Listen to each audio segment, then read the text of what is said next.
കൊഞ്ചയിലെ ദിത്തൈ തക തൈ തൈ തും കൊച്ചു പെണ്ണെ കുയിലാലെ ദിത്തൈ തക തൈ തൈ തും കുട്ടു വേണം കുഴൽ വേണം കുരവ വേണം ദിത്താരാ ദിത്തൈ ദിത്തൈ തക തൈ തൈ തും ദിത്താരാ ദിത്തൈ ദിത്തൈ തക തൈ തൈ തും ദിത്താരാ ദിത്തൈ ദിത്തൈ തക തൈ തൈ തും ദിത്താരാ ദിത്തൈ ദിത്തൈ തക തൈ തൈ തും. But what was interesting in this trip was that this happened during the World Cup, Soccer World Cup, and Kerala is crazy about like it. Probably I have not seen posters of Ronaldo and Messi so much in any other city or state. Like they are really crazy about football. So in fact, the best moment in this trip was like in Puducherry. I was eating, and Puducherry is filled with bars because it's Union territory. So obviously that's so outside a bar. That's a USP. Some guys, some young college guys came in a car, opened up a camp, what do you call this, projector, and they put up. So I watched one of the World Cup matches. I forgot which team and all that.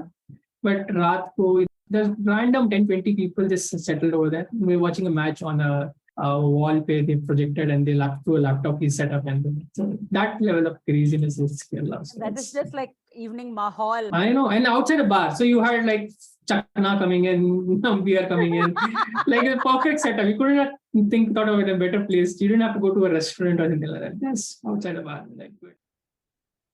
Whoa, what an experience. Since I'm also a football nerd and I've grown up watching my family, my relatives, my friends, everyone being crazy football nerds, I'm sure we would have loved such an atmosphere like this where we use a projector, screen it, and watch football all together. It sounds really fun. Hi, welcome to another episode of Misadventures of a Sneaker. Today we are taking you through the beautiful God's own country, Kerala. And this time it's gonna be a cycling trip. Sorry, let me correct myself. It's a solo cycling trip across Kerala. I'm Godly, and with me is my co-host. Hi, I'm Revati. Okay, tell me, Revati, what comes to your mind when you hear the word Kerala? 5 words that instantly come to your mind. Oh, 5. Okay, banana chips, Of coconut course. trees, Yeah. lot of water, amazing beaches, Oh, yes. men in lungis. They are all over the place in Kerala, man. When I visited Kerala, by the way, even I wore a lungi, okay? It was those golden bordered ones. Let's just say wraparounds for you, okay? I wore it with a crop top. Oh, coolio. I say, Godly, you won't believe it. On second thoughts, knowing me, you might just believe it also. If you remember that movie Bombay where you have the whole Tu Hi Re song, that song was entirely shot in one of those forts in Kerala. It's called the Bakal Fort. It's in the border of Karnataka, Kerala. You know, that whole wave slashing the fort and the scene where the actress sing that song, that whole thing was pictured there. Wo dekhne ke baad, it was always in the back of my mind, no, that this is one of the places that I absolutely want to go to. And thankfully, we did one of these road trips across the entire Konkan belt, and I could manage to drive to Bekal. And what a place it was, yaar. Itna sundar, absolutely jaise movie mein dikhaya tha, as gorgeous as that, if not more. It's a beautiful place. So, not surprising, Bollywood did influence that. And now talking about Bollywood and Kerala, I also absolutely have to talk about the movie Karwan. It's one of, I think, Irfan Khan's last movies. Oh, yes. I think Dulquer, like, I have a huge heart for Dulquer. He's so Same. Oh my God. he's So so cute. good looking. My God. Oh God. So good looking. So it's Dulquer, Irfan, and Mithila Palkar, who 3 of them go on a van across Kerala.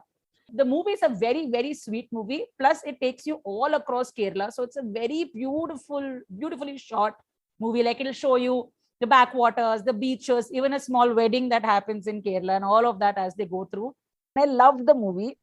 And I'm so excited about this episode that we're going to be talking, with Niranjan Urf Ninja.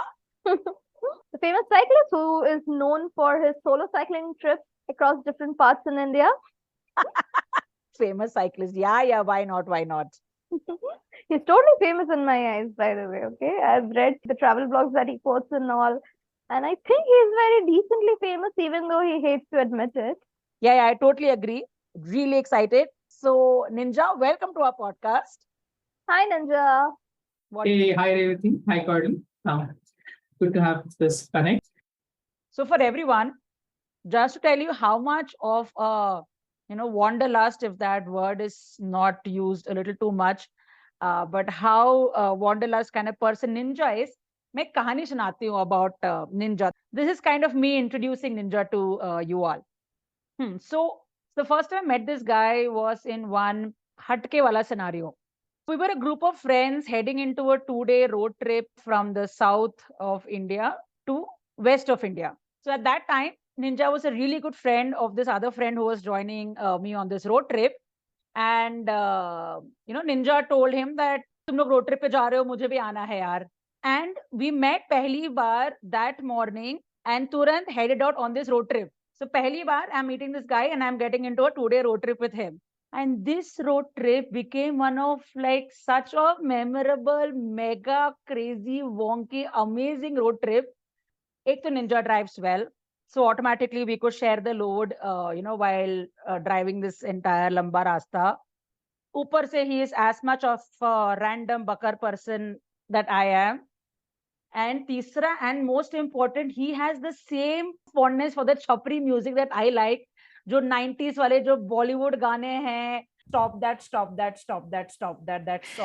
Devang Patel. Devang Patel. Yes. And our high point is we must have sung that entire song non-stop, like the entire rap and all of it, bar. और हम लोग इतने happy थे that all of us knew the entire, like all the lyrics of that crazy song. Definitely one of my favorite, one of the most creative songs. This one, Ande Ka Fanda, all those kind of songs. Absolute like top of my like chopri list of songs. I love it. And what was the most amazing thing? I think we did it in peak summer, which is like the hottest parts of, at least some of the hottest parts of the country. And I don't think we ever really worried about the heat and anything in that manner. We just kind of chilled out in the music and laughing and singing along. Right? Yeah. So now masti karte with all that stop that kind of music and all. We went crazy. 90s music is my absolute favorite as well. I say 80s and 90s. I enjoy the uske pehle na koyal se teri boli. Those kind of music also. So I'm like 80s and 90s. So if you give me a mix of that, that's like the perfect perfect mashup. Yes. So my music is something which helps me on the travel. So I'm that kind of a guy who probably is not a very right thing, but still like who enjoys listening to music while traveling, whether I'm on a motorbike or in the car or in the cycle, or even just running, walking around. So, and to support that, I prefer listening to mashups music by DJs and other people in that industry. So that's something that really interests me. So it cuts across Bollywood, Hollywood, pop, reggae, hip hop, and even kind of the tapori music that we have in Bollywood, Anu Malik, and so many more. It cuts across everything. Exactly. So it helps set the mood for the traveling part. So that's why it works for me very well. So even if there are like 1 or 2 bad songs in between, but overall you get such a plethora of choice on that, it makes the deal for its own. Very nice. Yeah. So that was me telling all our listeners about you. Okay. So Ninja, if you had to describe yourself as a person, as a traveler, vagara, how would you do that? One thing that kind of repeats itself in from whatever angle I look at it, from a professional career perspective, from a habits perspective, or from what I enjoy watching or following on social media, is having the ability to travel. So like that's I kind of call myself the wandering nomad in a manner. From what I enjoy doing is activities outdoors. So whether it's trekking, hiking, cycling or running, or just for the sake of it, traveling, sightseeing and so on. Oh, nice. Niranjan, whom we call as, Ninja in our friend circle as well, always will be the one who will be like, come weekend, be like, chalo, let's go on a trek, let's go somewhere, let's waterfall, koi lake mila hai. And that too, if it's monsoons, meaning you will hear from Ninja every week, because we have to go to a lake, we have to go to a waterfall. Arey, barish mein jate hai na, arey, kahin to karte hai na. So you will always get, if it's monsoon, Ninja is like the most active. He'll be like, hey, chalo, kuch plan karo, something or the other. So, Very much. I That's the very best much- time of the year, no? That's effectively. Like I've lost mobiles to riding or running in the rains and all that kind of situation.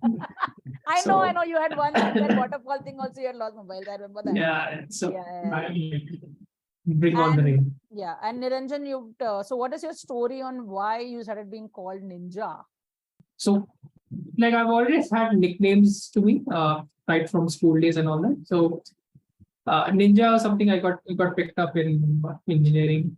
So I had two nicknames. One was the more, I would say, commonly known friends is the Talli nickname, which kind of represents where I'm from Tamil Nadu. So, hence Talli. Ninja was like something like, and not so close friends, but they didn't prefer using the full Niranjan Prabhakar. So they kind of somehow there's somebody gave that nickname Ninja and stuck onto it. So Niranjan or Ninja, like he's saying, has been very popular in the once upon a time Pagal Guy forums, which was for MBA discussions. Then because of his whole cycling and biking and car and all that, the whole Team BHP forums. So you're a popular guy, yeah? The nickname is popular. They know the real me, they know the social. So that's probably the nickname is high. It's like a very catchy.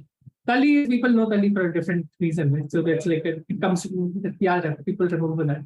I would never think that Talli is Talli. I always thought Talli is like Talli and met Talli ho gayi, that kind of Talli. Yeah. I never thought Talli is the Tamil. So I generally don't correct people. I'm like, bilkul.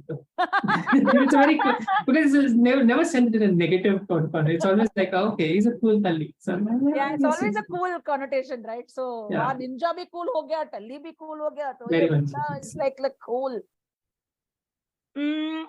So we've heard that you've done lots of, I won't say just cycling trips, bike trips, car trips. Have you also done running ones and all, marathon kinds?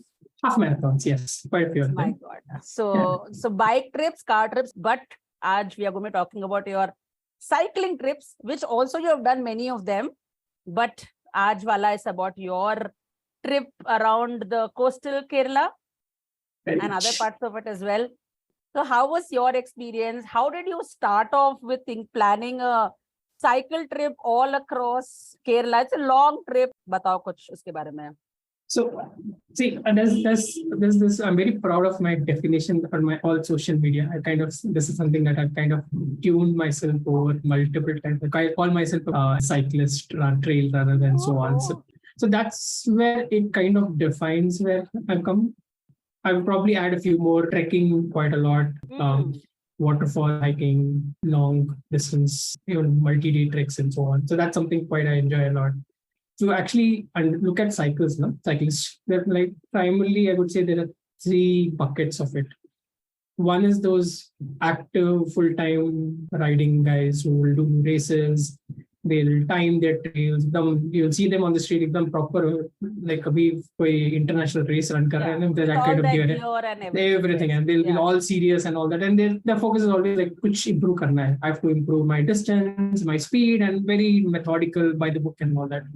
That's a healthy segment, pretty large segment across more, and it's increasing in India. And then you have those major chunk of people who are like part-time riders. But ठीक है, जब mood हुआ, maybe pick up a cycle and do it, or you do it on a daily basis, every day 5 kilometers. My mom is like she's been doing it for 5-6 years, but limited. This route I know, this much distance I know, I'll do this much only, nothing more than. Third bucket is where I fall in, is like there is this bunch of people who enjoy cycling for the heck of it, in the sense that we're not interested to do, and I say we because I've seen mixed fellow people around it, and they're not interested to do we have to do certain kilometers, or we have to, if there is a certain plan to get to somewhere or do something like that. Like where I started out was like doing breakfast rides. Perfect plan, no? Get out in the morning, you will probably see us early morning at some kind of Udupi place or some Maharashtrian restaurant who opens up 8 o'clock. वहाँ पे end करो, खा के वापस जाओ. Happy, very happy situation. That's how we kind of started in the Pune, Bombay, and all that. Then moved to the US. वहाँ पे तो this thing is on like an entirely different level. So in the US, if you go to people, everybody in the family has a cycle. So they'll have, if there's a family of 2 parents and 2 kids, there'll be 4 cycles in the house. Wow. And they'll all load these cycles on weekends, go to a national park, वहाँ पे जाके picnic करो, do your side, and there'll be restaurants and everything else. You do cycling and come back, like a very nice way to spend the weekend. So that's the, like, I mean, so I used to do that also. I used to like load it on the car, take it to a national park, go riding, and I'll see, I've had encounters where I see a brown bear passing me and all that, and a lot of deer, a lot of birds, God. whatever. So this, Wow. That must have been something. फिर आगे?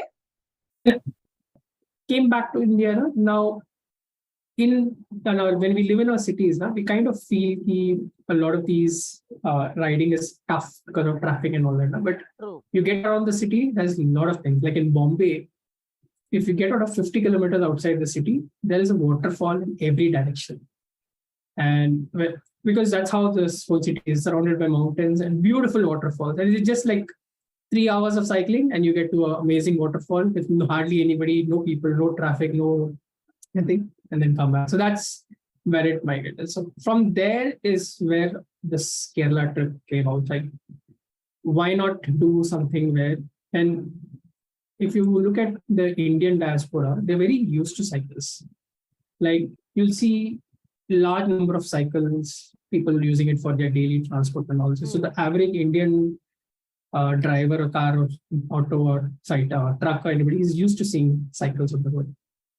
Before the Kerala trip came the Goa trip. So I did a 5-day shorter ride started from Mangalore and then headed north to Goa. So that The was whole like Mangalore, Gokarna, Goa stretch, is it? yes. And it was the end goal was Goa. So Yeah. Goa, the perfect vacation destination.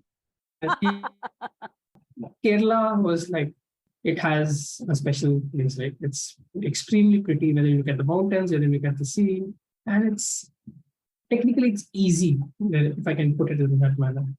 Easy is like terrain wise, You're never too far away from somebody to give you help or terrain. Yes, the coastal line is pretty flat, so that's definitely a very positive point. But if I compare the Mangalore, Goa, and the Kerala trip, there are stretches where I'll be on the highway with hardly anybody around.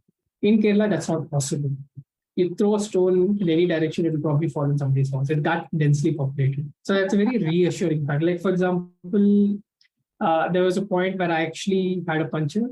I could find a puncture shop in the next village within 2 kilometers and get it done. I didn't even have to do it on me. So that's a very reassuring aspect, especially when doing solo cycling in that manner. So that's where it went to it. It's a very fun activity. It's not actually, it sounds a lot tough, but it's, to think of it, if you break it up into smaller parts, it's a lot more fun, a lot more enjoyable. And it doesn't really, I'm nowhere close to the people who do heavy riding and so on. So I'm like bindas man.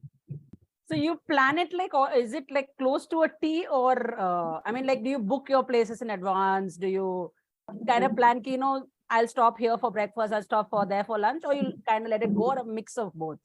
So it depends on every trip, but I generally don't plan it to the T. I plan it because things can happen, which some days weather is very good. Then I'll be able to ride more. Some days there might be a puncture or there might be some other problem happening. Like for example, on the third day, when I was supposed to go ahead of Calicut, I had the puncture which I was talking about. Even though I got it rectified, I had another problem a little bit far. Basically, I had to change the tire itself. That was a problem.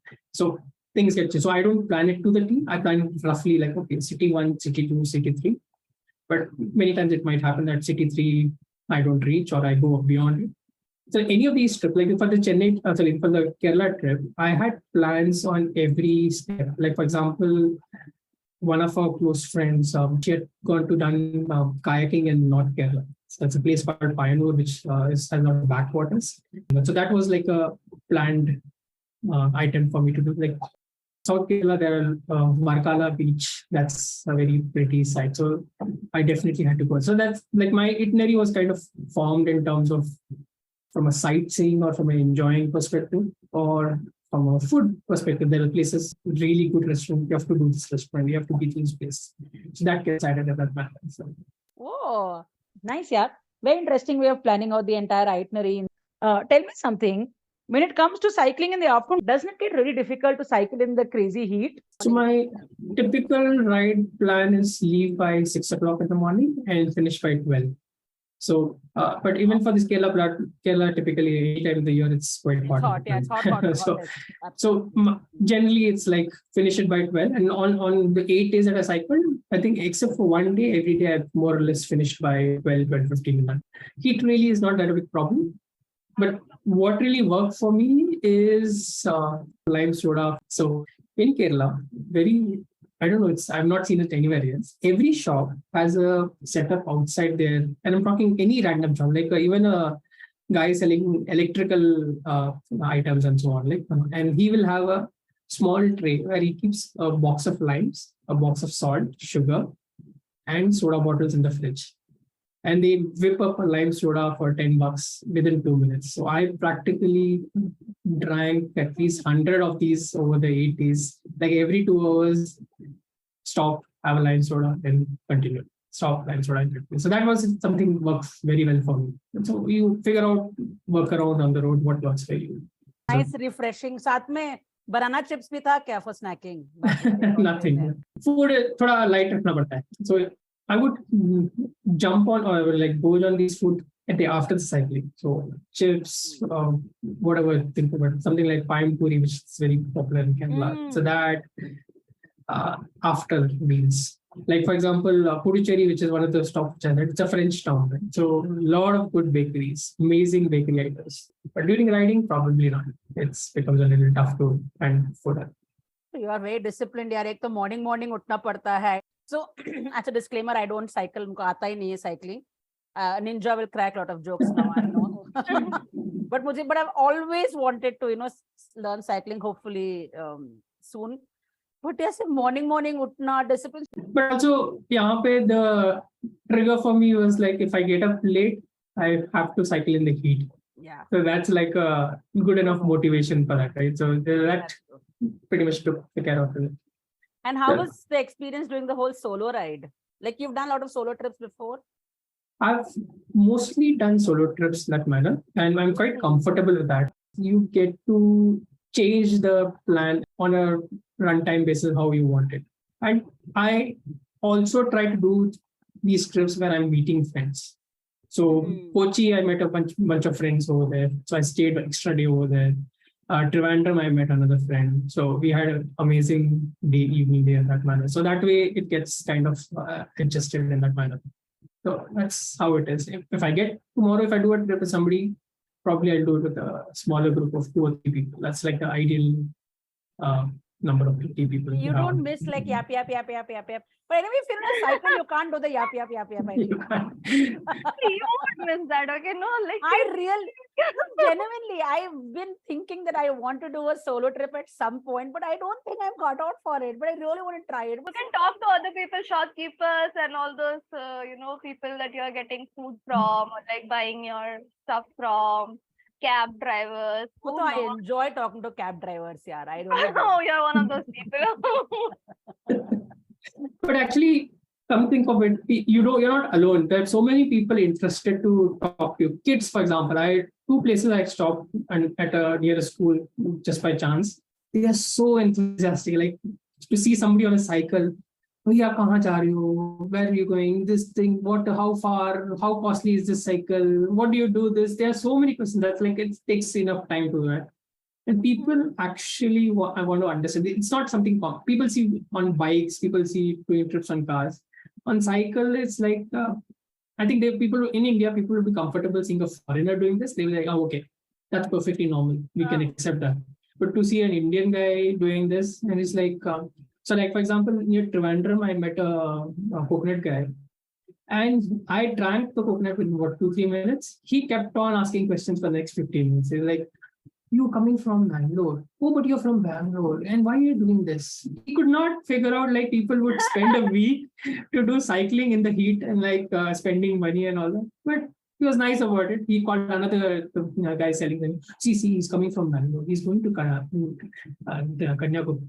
So on and all that. So Did he take a selfie with you? he was one. It was not our power generation. He was like a 60-year-old guy. So Just short of becoming a celebrity ninja. very much.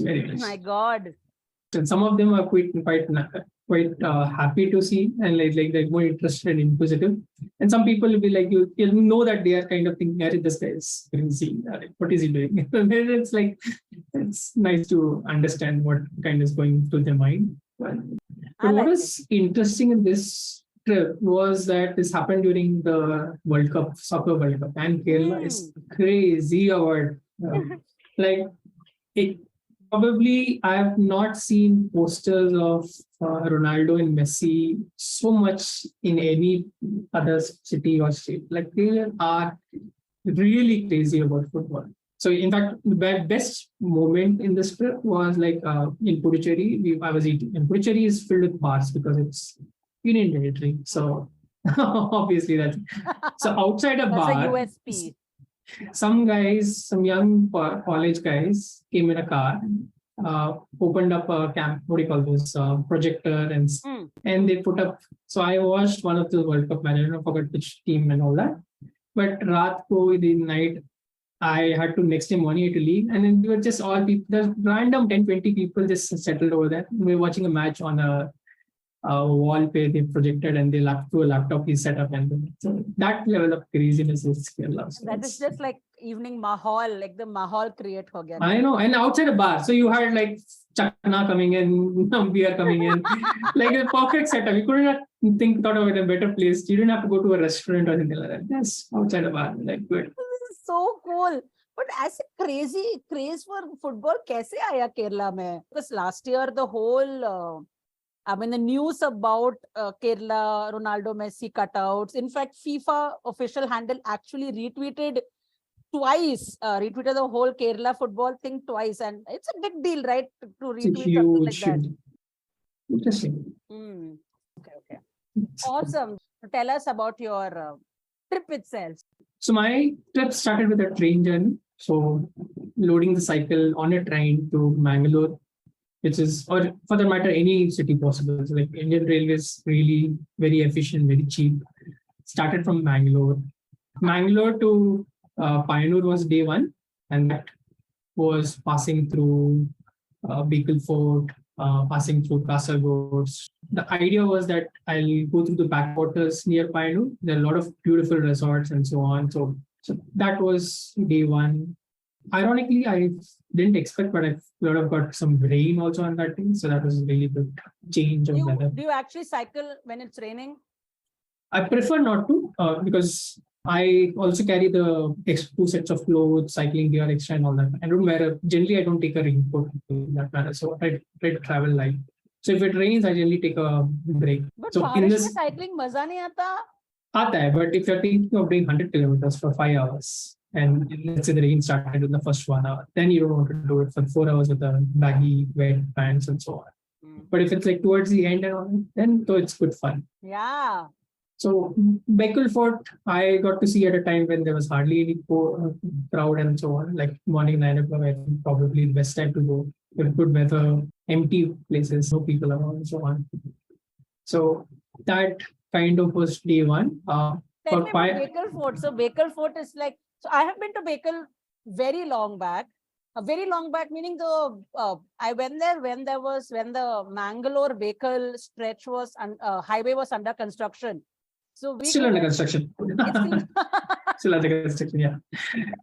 And I'm talking of easily 8-9 years back when it was under construction, and you're still saying it's under construction. It's joke or what? Seriously.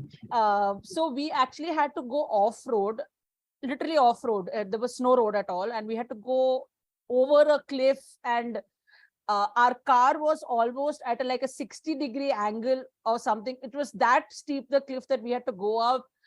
The car was going up. We were a full load of, we were, I think, 5 of us in the car, and it was not a big car, it was a smaller car, hatchback something. It was crazy. So that was the kind of route that we took when we went to Mangalore to Bekal. But Bekal, yeah, I mean, see, story-wise, it was amazing fun. And I told my friend, ki main chalaungi gaadi, like gaadi tera bhai chalayega gaadi, main chalaungi. But that was a really interesting route that we took from Mangalore to Bekal like I'm saying, 8-9 years back. So the highways, when I say it's under construction, they've made half the highway and the other half they are constructing that plan. So probably, I would say 80%, 70-80% done. And there are parts of it which are actually complete and so on in that manner. So thinking of beaches on the west coast, this is one of the most popular beaches, right? Bekal on the west coast, India on the west coast, which will be like top 3. Goa as one, all the beaches in Goa, like Baga and all that as well. What I've understood, if I look at the Varkala beach and so on, they are like the levels of whatever good beaches you would think in even outside India in that manner. So I don't know. I'll probably say, okay. No, Maybe, because Bekal Beach has like the 5-star properties. They have 2 really upscale, Taj Bekal, Lalit Bekal, both are like really upscale properties. And they are beach properties in Bekal. So Bekal is, at least they are trying to position Bekal as one of the luxury destinations on the west coast kinds. But about Bekal Fort, how was the fort? Because we have seen Bekal Fort in the Tu Hi songs only, right? That's where Bekal actually got really popular. And even actually the reason why we went to Bekal also was that itna sundar lag raha tha Tu Hi mein, so we have to also go and see it.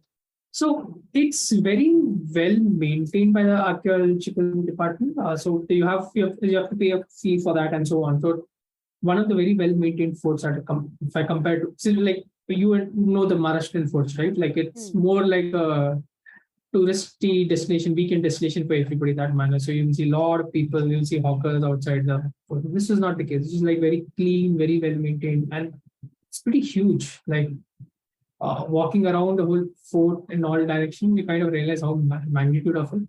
I saw a few more forts in the other parts of Kerala, in Talassery and all. This was like massively large in that manner. But it was nice. It was, and the fact that there was probably 4 or 5 tourists at that point really made it much better. Yeah. One funny thing actually, what I remember is people had etched there as they do in all those places, right? Like Poonam loves XYZ, Rahul loves Rahul loves a lot of people. So they had done it on a cactus. So each leaf of the cactus had a couple's name in that manner. So it was like very funny. People are very determined to express their love, do their, I know. Yeah. I saw that picture on that Team BHP write-up that you had put up. Extremely funny. I have never seen cactus ke upar bee love sea and all that. It was just too funny. So listeners, we will share this picture that we're talking about on our blog as well. So head over to our blog after listening to this episode, okay? Yeah. But if you think of it very smart also, no? Cactus doesn't, I guess cactus retains its leaves for very long. Nobody's going to go and break a cactus leaf ever. It's like etched for eternity. At least better than writing it on the fort walls and all that. I know, seriously. Yeah. We also see people doing it, like actually writing on it, because I'm a bit curious about how they were writing on a cactus leaf like that. No, that's how much, that's like the certificate of love, right? Like, okay, I'm doing the cactus. PR. I know, seriously. This is a site that you see often, but on a cactus, seeing this was very, very funny. Yeah. The most common place I've seen it is in toilets. This is like very odd. Why would you go and write it on a toilet, public toilets? But people, I get crazy that one. So, yeah, I do not get it, but very interesting. Okay, so Bekal was a nice experience. So do you know something? This entire Bekal fort is actually a Tipu Sultan fort. So those days it served as a fort. It was a port. In fact, Bekal and the entire Kasargod area was all around this whole Tipu Sultan's fort and port and all of those things.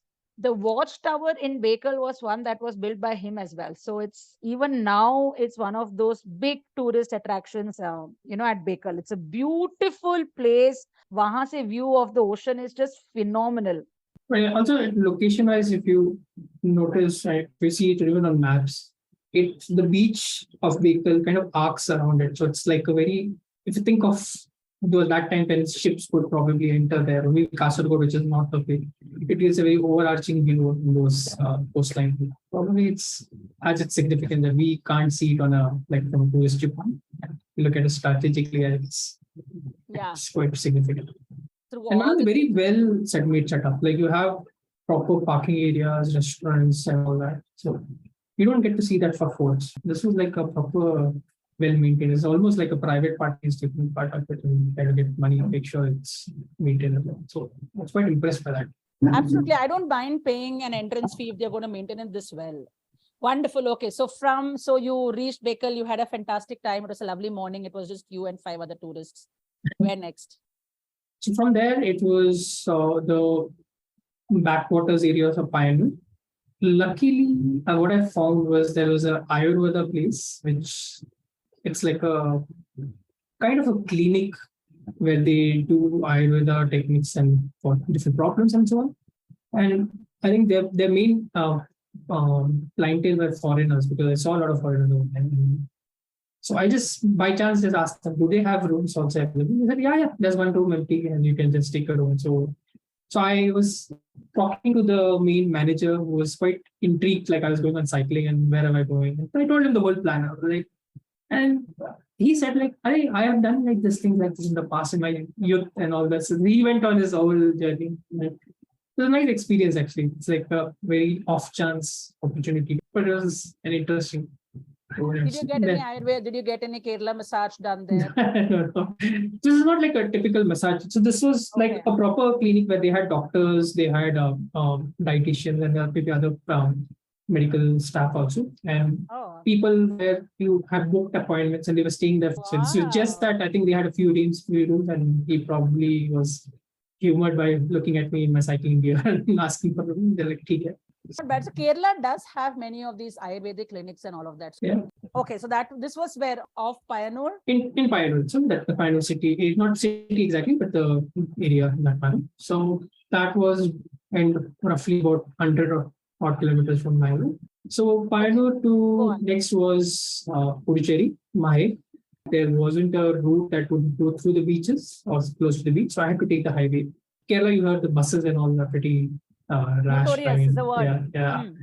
But I had a pretty decent experience. Like they would honk and they would give space and so on. But still, highways are highways. So short ride. The only stop that I did was at Thalassery, which I understood later that it was famous for its biryanis, I guess. But unfortunately, veg biryani is not something I can really look forward to. Come on, you're not one of those veg biryanis equal to pulao kind of person, right? It is kind of, right? See, I'm a big fan of chicken biryani when I used to eat chicken. It's a dum biryani. I loved eastern side biryani with they put potato, and that's like one of my most preferred biryani options. So after that, you can't really survive with a veg biryani. Sorry, I'm probably one of those guys who says that veg biryani is... Talasheri biryani is very, very famous. I mean, even in Bangalore, we have many Talasheri biryani outlets and all that. Yeah. I've heard about. Okay. So there I found two things. One was the Thalassery Fort, which was, after seeing Baker Fort, seemed extremely tiny. This was probably 1/3. But the good thing was it was right in the center of Thalassery city. So you had a nice elevated view of the whole city and the beaches. And again, it was right next to the beach. Nice, simple view. A lot more people, a lot more lovers. I guess it was at the point for couples finding corners in every section. But a nice, simple, smaller fort in that.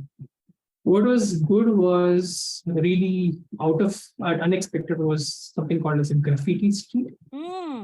So they have a whole section, I would say probably 6 to 7 bylanes, all filled with graffitis of different artists having different designs. Like there was a Royal Enfield garage, and they had nice graffiti of somebody driving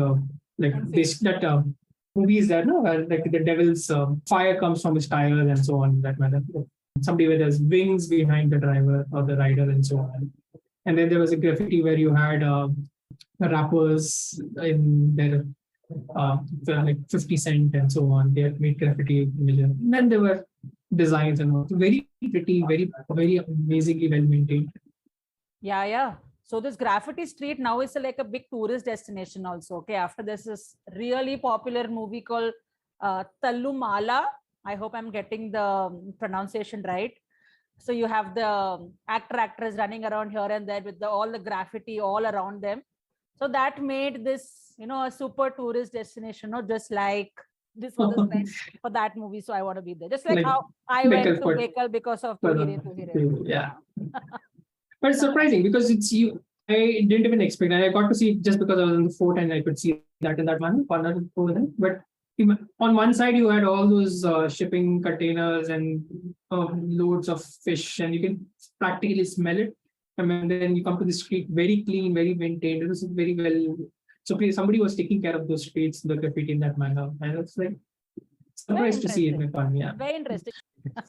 Fantastic. Okay, so then from there, what you cycled? Then next was Mahe, which was probably another 20 kilometers. So it's just like a river or a backwater or splitting both cities in that manner. So Mahe, it's very similar to any union territories that you would go, right? So there's a bridge which divides Kerala and Mahe. And as soon as you shift into Mahe, the first thing that hits you is bars, liquor bars. Nicely well done with impressive some display space and all that. So, and it makes sense also, right? Kerala, the amount of liquor consumption is pretty good in that manner. So, and it's cheap. They have setups, you can take it back home or sit it outside, like the place where I saw that football soccer match and all that. So it was interesting. But what I was really excited about, my stay was in basically a vintage house, French house, I believe, and which was redone and made it into a hotel. It was actually a slightly premium hotel, but being off season, I could get an amazing deal. So like, why not? And that being in the French colony, you had really good bakeries. I was going to ask, so do you actually in Mahe, do you get the experience of how you would get in the Puducherry near Chennai? Similar kind of vibe? It's similar vibe, but I guess it's more probably because I saw all the liquor shops. You don't see those in Puducherry that much. Puducherry, maybe there are areas where you see a lot of liquor shops, but this was kind of reminded me how in the Gujarat side, if you go to Diu and Daman, you will see a lot of liquor shops in that manner. Because we're next to a dry state. So that was probably, it's a very small town. It's like size of a suburb in Bangalore, or maybe even smaller than that. So I didn't get the full-on effect of Puducherry, but you could see it in the architecture of the houses and so on, definitely. But you see the difference after crossing the bridge, the type of the houses that are built, the roads, how they are structured, how busy they are. So two things: so liquor shops and petrol pumps. Lots of petrol pumps. Again, probably low prices, taxes, and so that difference is very, very visible the moment you cross the water. So that's probably why you kind of can easily identify which is Mahe and which is Kerala. Oh, interesting. Yeah. And this is a place where you experienced the football thing and the... Yes, that was the best. After that, I hope to do that over the next few days. The only place being with emulator and Guruvayur, but that was in a proper bar. So this is like the one-time experience. A bar in Guruvayur? Yes, I'll come to that. We have to come to that. So next day was Puducherry to Calicut, and I stayed in a beachfront homestay just outside city.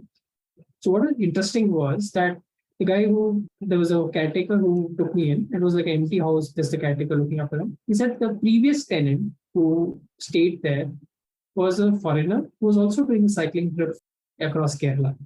So it was just by throughout the entire 1 week, I saw only 2 cyclists, and both of them were around Kochi doing cycling in that manner.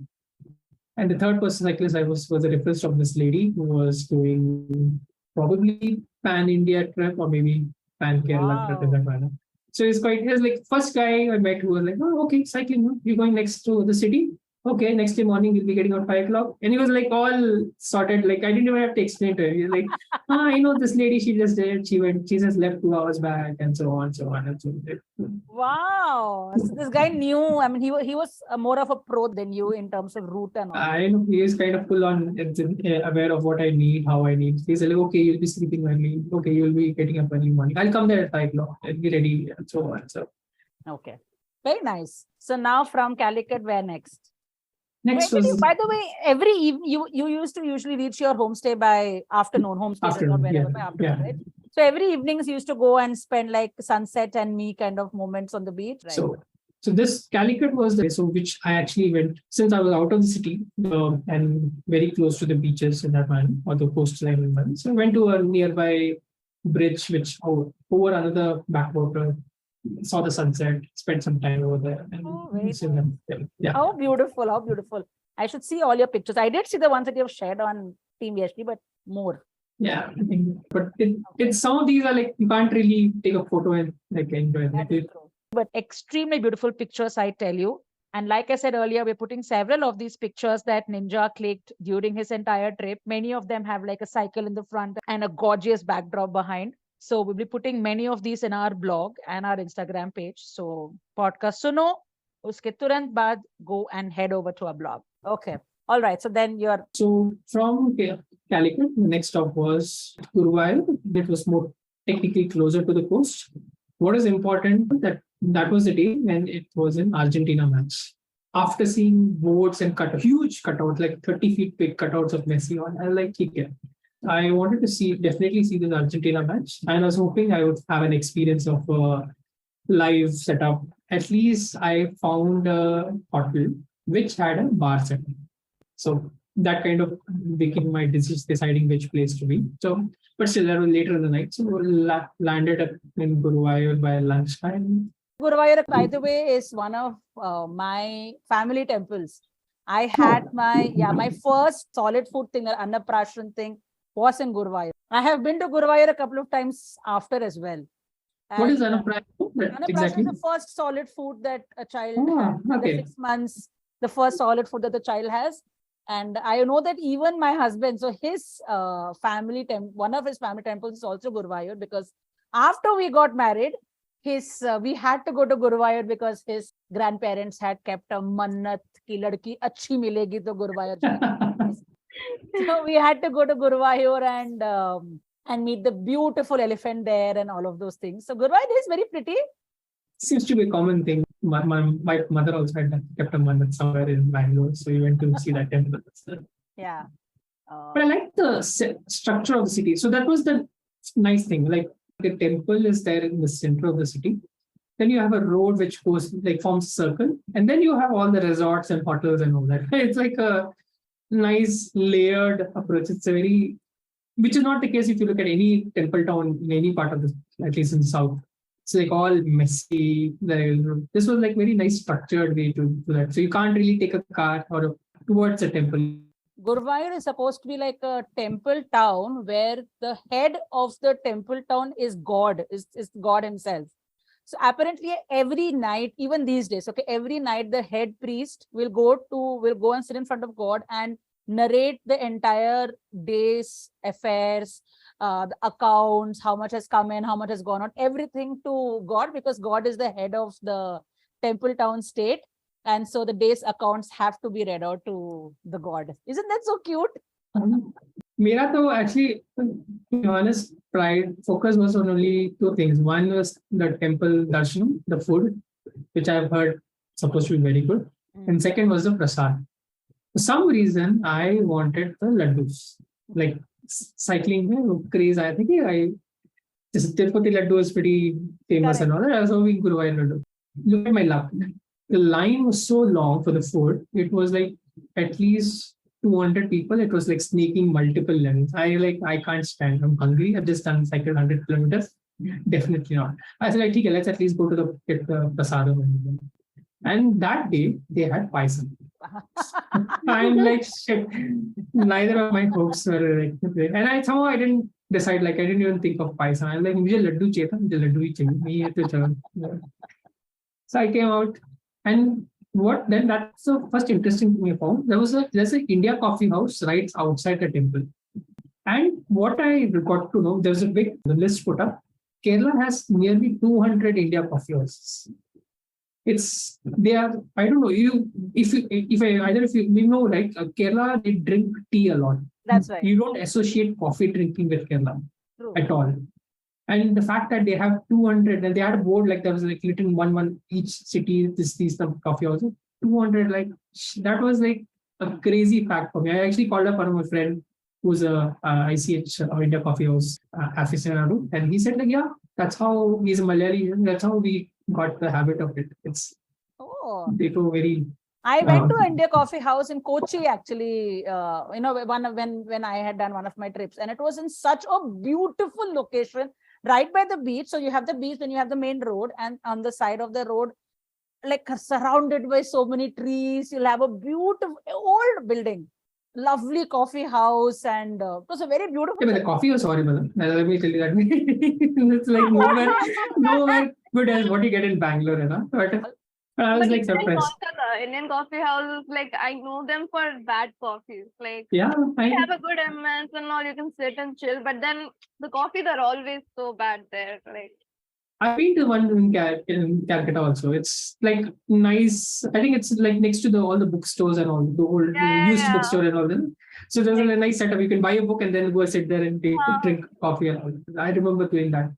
But yeah, I never expected a temple be like Guru. I have an ICH, and that was like nice. It was after my disappointment with the Python and all that. And coffee, my first coffee on the trip actually. So it was good. God. We have had so many Guruvayur stories that have been narrated to us when we were children and all.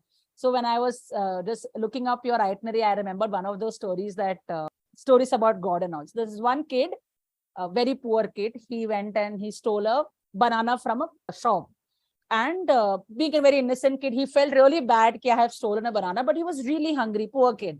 So he cut the banana in half and put half of it in the hundi in Guruvayur. And then he was eating the other half. The shopkeeper from where he stole the banana noticed that he had stolen the banana, and he came and he scolded the boy.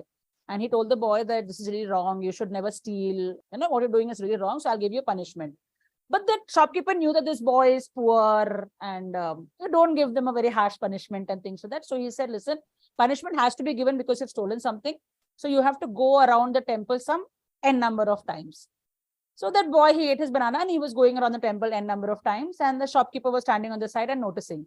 And then he saw that behind the boy, he noticed God also going around the temple. So then he went to Lord Guruvayur and said, oh, I'm so sorry. Why are you going around the temple? The punishment is for the boy. Did I do something wrong? And then God said, listen, this boy has given half the banana to me as well, right? So even I have eaten the stolen food. So mujhe bhi punishment milna chahiye, right? My God. So I think cute God stories around Guruvayur. There are so with a moral also in it. Like if you steal, then you do some chakkars, then everything is fine. Bhagwan ko bhi karenge. I mean, there are so many such Guruvayur stories that have been narrated. Like I said, Guruvayur is a very big temple for our family and all that. So we have so many. One coconut stealing story is there. One like this banana stealing. There's so many such stories around Guruvayur will be narrated to us. Yeah, it was a nice short tour of temple, and then evening How was was your Argentina match experience? good, but not after having that live show in that the parking area. So like, okay, watching in a bar with at least like. The first match was not good also for Argentina, from what I remember. So there was an upset. I think they lost, if I remember. Yeah. So I was rooting for that because see, I'm not a soccer fan, so I'm like, okay, if my plan was like, if I watch these matches, and in my mind I was thinking like, okay, there is a wide in the street where we're watching the match. They put it on a projector and all that, and everybody is shouting, "Oh shit, Argentina is doing!" I'm like, yay! The risk of getting beaten up and all that, but it's always. But basically, yeah. But it was a good match because I think one of the not so important team, they scored goals, so it was that way it was a good match to watch. Rather than seeing a draw match, I would any day I would take this. It's nice. Okay, but this was like in a bar with Proper, like a hotel bar and like good setup, chakna, everything like so. everything was there, right? Yeah, so that was good. So next day was the good one because I was heading to Kochi, and also the terrain was changing a lot. Now it's just getting so till this first few days was through highways, and then after Calicut I started going through beachfront and all that. But you see the difference in a lot more backwaters, lot more ferries to be crossed. Like, so between Guruvayur and Kochi, I had to take 2 ferries.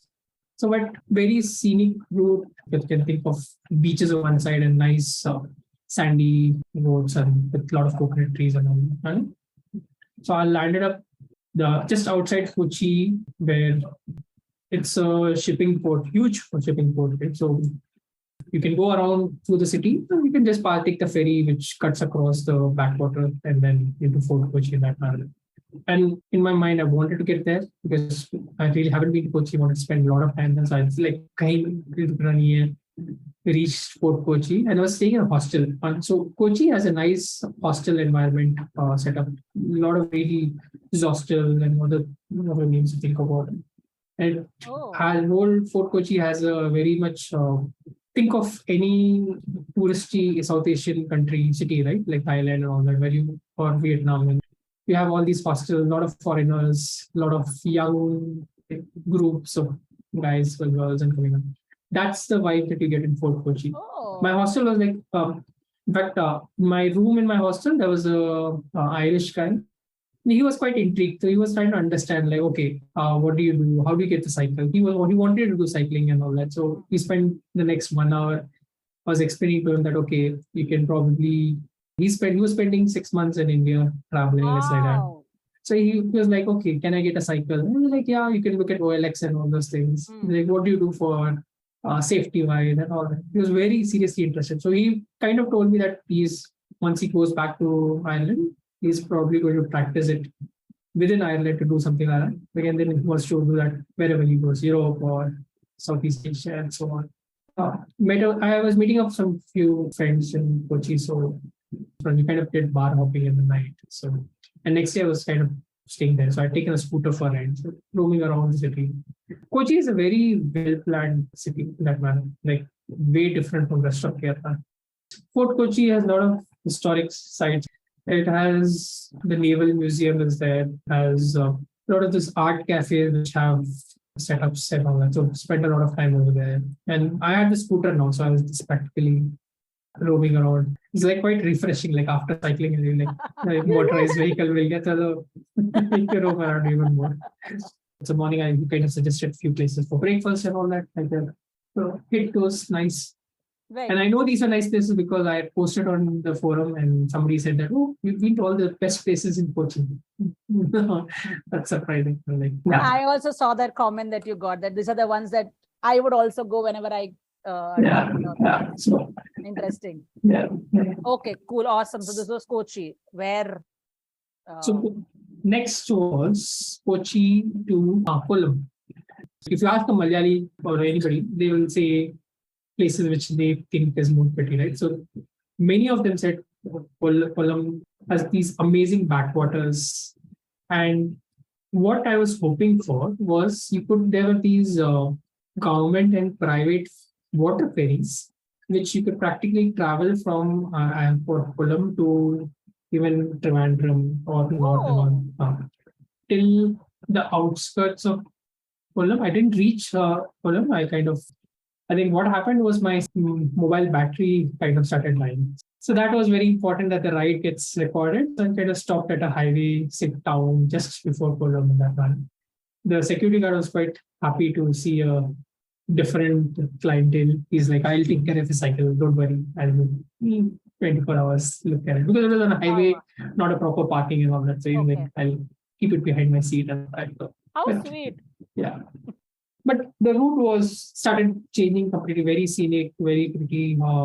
And now I was practically hugging the beach. So now you could see here that you hear about all the Venice going underwater and all that, no? Right? That's right. Yeah. It's very visible here. So what the government was doing was, I don't know, have you seen those tripods kind of set up in Bombay? So that they have started laying throughout, think of the whole coastline. That's So to on break the waves. break the waves, yeah. Right. So it's happening even in Mangalore also, but here in Kerala, it is in south of Kochi on the beach side. Practically, you had thousands of those set up on the beach side to prevent, because Wow. at times the road was just like 6 feet away from the ocean or beach in that manner. So water was coming in clearly. So there were houses which were half crumbling and they were left and all that. But again, the route was nice. So like you had beach on one side, and so that halt was like a pretty short one. Then next day morning, left for Trivandrum. This So is your this- last leg, right? Kind of. This was last leg was Trivandrum to Nagarcoil, which was the Okay. last one. But Okay. this one was more important because it passed through Varkala. and- Varkala. Yeah. So kind of detours, and I don't know how. What is I don't know what. How do you generally? You said you've been to Varkala. So what's the I have. general route? How you get to Varkala? I went by road. Okay. So we also went to Varkala from Kochi, but we did this entire route after sunset. So it was pretty dark. I remember we used the coastal side when we were driving, because we did get off on the beach somewhere in between. But I don't remember exactly kya route tha us time pe. So why I'm asking is from Kollam to Varkala, you have the highway which goes through slightly internal. What I did was I reached the Kollam beach, and Kollam is a pretty large town in that time, so completely beach, and then literally went on a road which was like always having the beach on one side. So part of the roads were like in bad condition and so on. Reached Couple Beach, which is pretty much a big surfing spot. Yeah, for yeah. I think isn't Couple Beach the one where it has that blue certification or some? True. Yeah, it does. Certification, right? Yes, Yeah. yes, yeah. So, Hmm.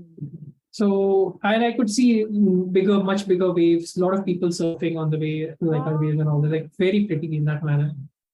This was so. That's why I was wondering, like how people generally enter, because the main road and a lot of the people cycling I could see on the apps and all that was like they take the main road because it's probably much better condition and faster and so on. So this walking trail, if you remember, it was on a cliff, like on the bottom, like on the one cliff, side. on a Ah, cliff. so the One side same water, thing. one So side. yeah. So now the other side of or the opposite side of the ocean, there are like initially you have shops selling and some restaurants also, so which have a nice view of the ocean and so on. Yeah, Varkala is so beautiful. The view of the whole beach from the cliff and all that. Varkala is also pretty rocky kind of beach, right? It's not the sandy beach that you would expect. I think Couple is sandy and Varkala is more like you have a nice view and so on. And that manner. Yeah. Yeah.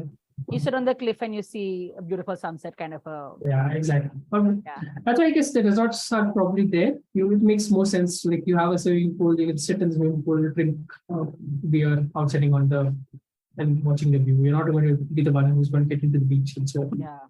It makes sense for that. That's So- there. And Varkala, I think, has some really good resorts and all that, like very luxurious ones as well. But it also has very affordable ones as well. So it has Yeah. like a mix of both. It's very Yeah. nice. So then reach Trivandrum. Trivandrum, I was meeting a friend. Basically, he was a cyclist or an food enthusiast and all that. So we had planned two things. One was India Coffee House, which is he's a coffee ICH fan. So he was quite disappointed that I told him the coffee is really sad because he's been apparently going there since his college days, and so much that the shop coffee house owner knows him, like, okay, you pay me at the end, no worries and all that kind of relation. But okay. But the other place he took me, a place called Mother's Veg Plaza. It's a thali place. Amazing food. Best meal that I had in the whole trip. Like think of Sadhya. So that Sadhya, that's the only thing they offer. There are other things they can add to it, but it's a veg place. And that Sadhya beats anything that I've had in Bangalore or any other city, even during Onam time. So like really good. And that's offered 365 days a year, every day. Foreigners, locals, everybody land up there. That's waiting at any point of time to go. So I kind of keep telling everybody, like everybody going to Trivandrum, go to Mother's Veg Plaza. The name also sounds like regular dhabas that we see around highways, right? That kind of- Exactly. Yeah. So in fact, when he told me that, okay, what do you want to eat? I said, like, do you want to go to a cafe or this thing? I'm like, I want to have proper full meal. I haven't had that so far. It's like a bits and pieces. So Wow. That really sounds yum. But was there also, like, other than food, are there any other places also that we can explore in Trivandrum, or at least you explored in Trivandrum? So there's a Trivandrum Raja. His family lives in Trivandrum. He's got his fort and so on. That's something you can very well. It's a very The common thing. Travancore area apparently. thing and all that, is it? Yeah, Trivandrum was one of his main bastions in that country. Also, this is something that I want to add. The Padmanabha Swami temple in Trivandrum is absolutely phenomenal. Actually, not Trivandrum, I should be calling it Thiruvananthapuram. And just to add one huge touristic point here is that the Padmanabha Swami temple, which is a Lord Vishnu temple, has been named as one of the richest religious sites in the world. Oh, It's a phenomenally beautiful temple and the architecture is gorgeous. It's one of those Travancore king us time ka temple hai ye. Apparently they say that the Vishnu idol in the temple is a really, really old one with some 9th century mention. But you go there, you see the architecture, you see the Gopuram. It has a huge Dravidian and Kerala style architecture. that sounds really interesting. Huh? I was googling as you when you were talking, and I saw the pictures and it looks really spectacular. But I'll tell you one interesting tidbit that most of our parents tell when you go to this temple. So when you go inside, the temple, you'll have Lord Vishnu on this yogic sleeping pose, and in front of Lord Vishnu there are 3 doors. You'll have one door which will have a portion of Lord Vishnu's face, and you'll have a shivling as well. Then you'll have the second door which will show the mid body of Lord Vishnu, and you will see Lord Brahma as well. And the third door will show Lord Vishnu's feet. Apparently, what they say is, अगर तुमने life में कोई पाप नहीं किया है, तो तुम्हें पूरे का पूरा लॉर्ड विष्णु एक साथ में दिख जाएंगे. But usually, you cannot see the entire body of Lord Vishnu if you stand in that area. You can only see parts. So from the first door, you can just see the top part, from the second door, the middle, from the third, the feet.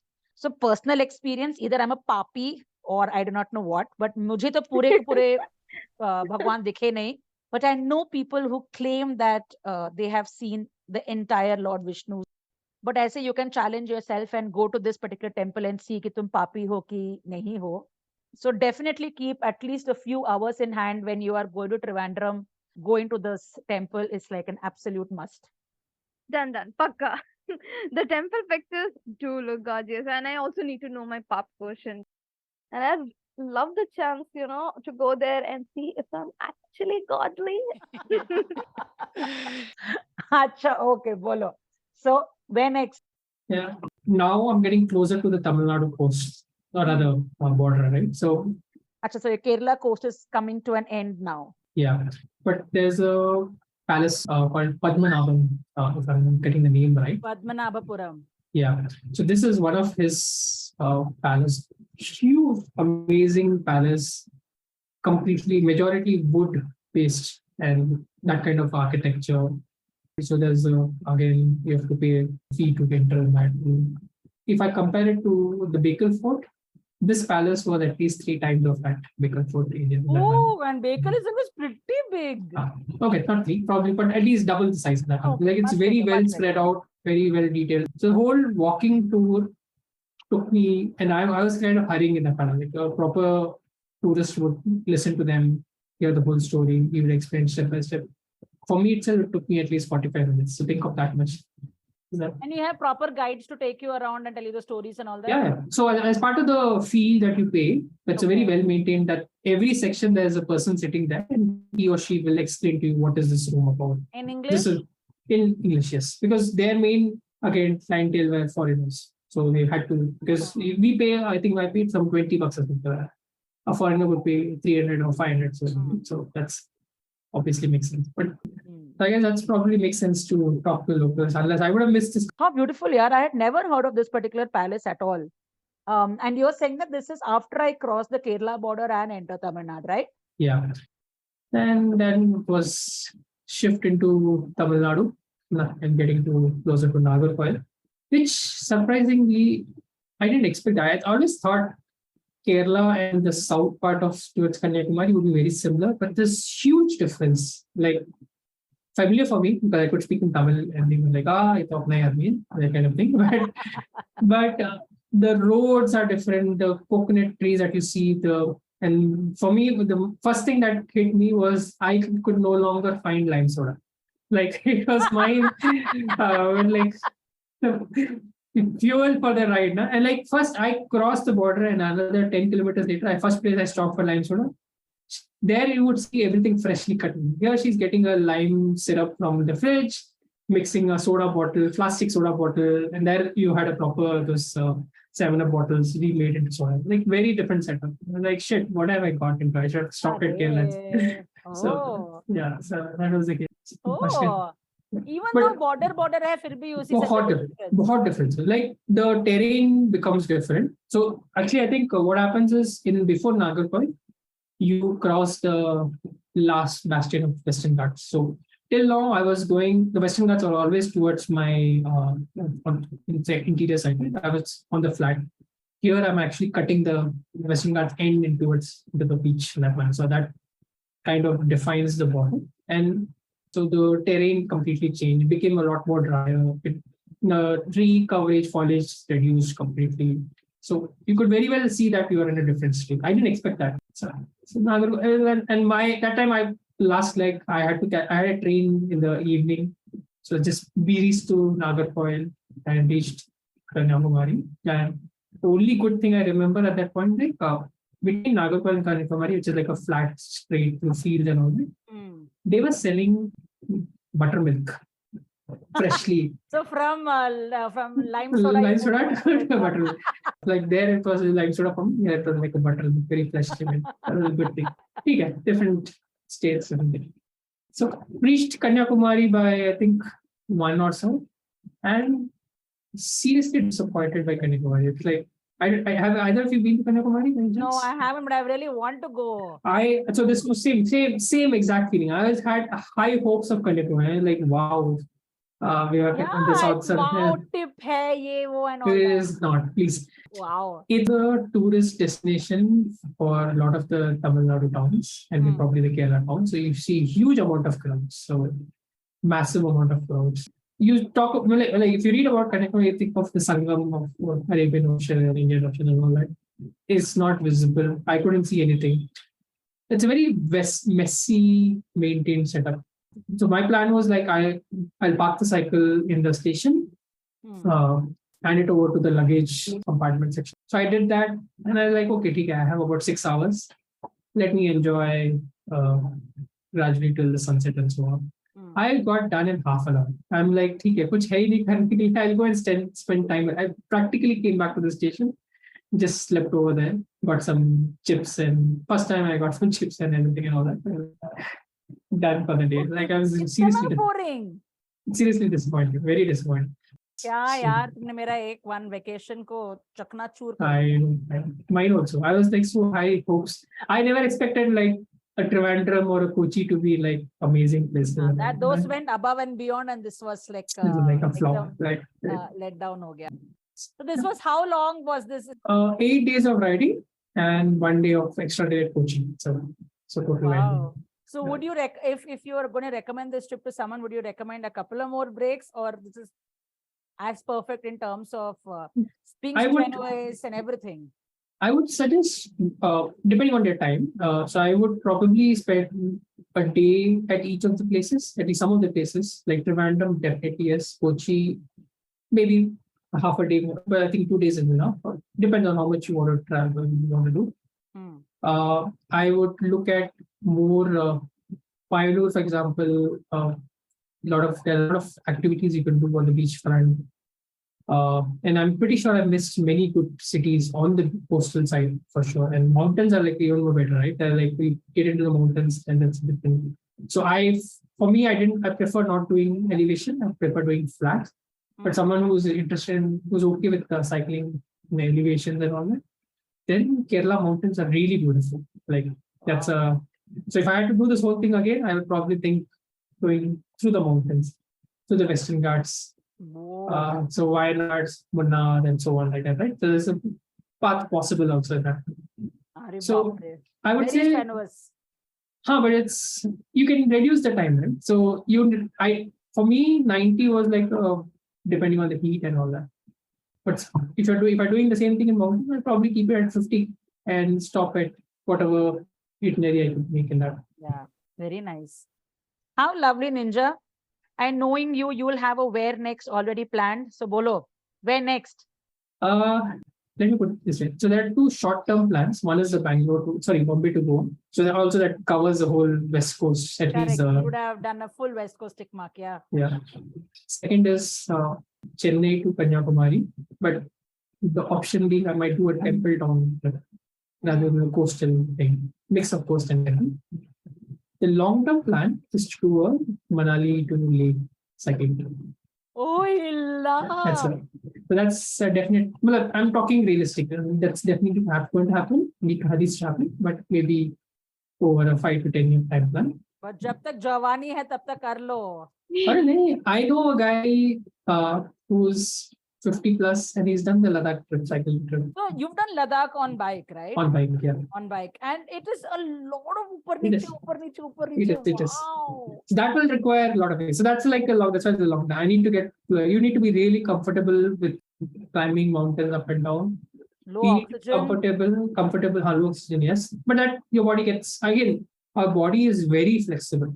Even for bikes, they usually have a support vehicle somewhere around when you're doing Leh Ladakh.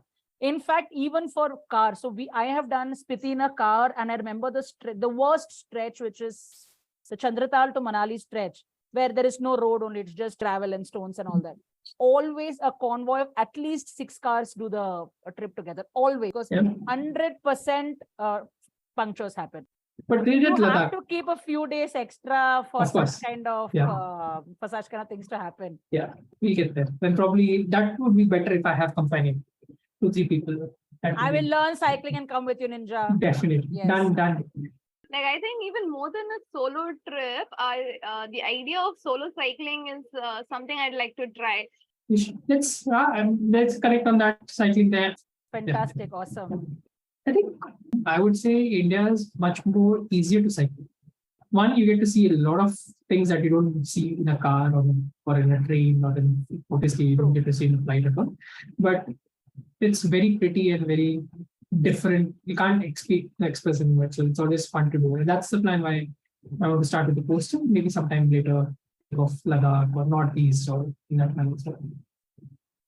How nice. And plus, I think, like you said, that people are way more used to seeing others in cycles in India. So, I mean, you get more acceptance from truck and bus drivers and Very all much, of that. very much. And it's very easy if you think of problems. The only thing that stands out is your cycling gear.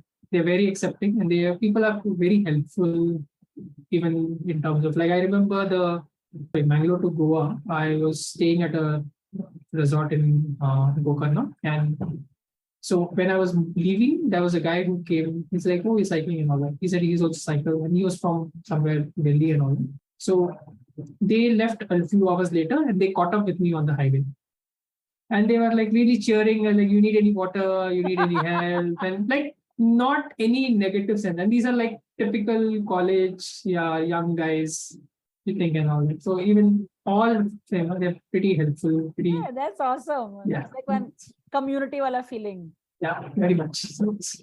So I don't think you will get it on a bike or a car. It's that कुछ है कि ना यहाँ पे यार ये तो अपना आदमी पैकेट वो. Yeah. That's true. Acha Ninja, tell me something.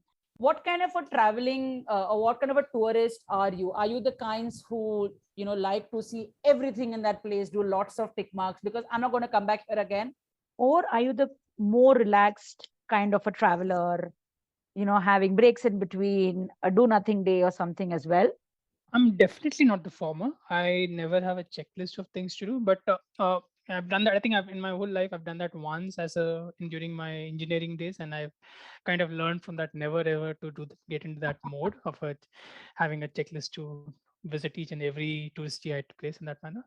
I prefer to do it on a more as it things that get thrown at you in that manner. So many times my trips kind of are made on, like, I have a general agenda that kind of is very relaxed in terms of giving a lot of buffer time and in that manner, and things kind of get changed at the last minute. Also, something comes up which is more interesting, and I might just drop it, everything else, whatever is planned, and jump onto it. It could be an activity, it could be doing nothing. Like, there have been cases where I've been in an amazing place where the thing to do is just lay around looking at the surroundings. It's like, think of a place with amazing weather on a mountainside with beautiful views, unlimited tea and coffee in that manner, and then I'll just put a book ke saath. And with Yeah. maybe a beer around somewhere. Very much. And it varies also. Like, I did this month-long trip in Laos and Thailand, so I was like, I had ample time and I used kind of placed it at like 3 days in one city, 4 days in one other city, and so there would be a possibility of, like, I'm don't have really much to do in that city. And that has happened. Like, what I eventually did at those days is, like, one particular city, I just took a scooter on rental and just roamed around the city. Yeah. There's, like, think of a city, be tied to city like Mysore or something in a different country, and just going around, not even getting down to look at the stop at the historical places, anything like that, but just enjoying the city as it is, how it looks in that manner. So that kind of things also, like, I'll prefer to do that also. It doesn't, like, if somebody asked me what did I do at that day, I would say I just took a rental scooter and spent about 5 liters of petrol roaming around the city and eating wherever I could find interesting food and so on. Just So- stop somewhere and your favorite nimbu pani ya kuch pee ke aage badh Very जाओ, much, picnic very and much, things yeah. like that. In fact, I'll always factor in a day of do nothing. Recharge day, basically, right? vacation. They're kind of Recharge day. recharging. That's it. Yeah. I'm more than happy to do that. Plan it as it goes by. Yeah. Awesome, yeah. So it's been so fun. You've given us a lot of time. Guys, Mega. Thank you so much, Ninja. welcome. Thank you so much for this amazing conversation, Ninja. Like, after listening to you, I'm pretty sure that I want to travel to Kerala too.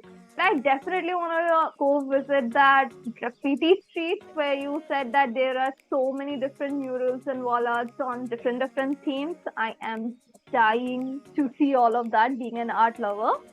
So, if you want to see the amazing pictures that Ninja took, along with this fantastic story of his adventure and the entire route that he took for his cycling trip, and many more hotel recommendations and food recommendations that Ninja has for Kerala trip, you can quickly check out our blog, Sneaky Footprints, link of which is in our show notes below.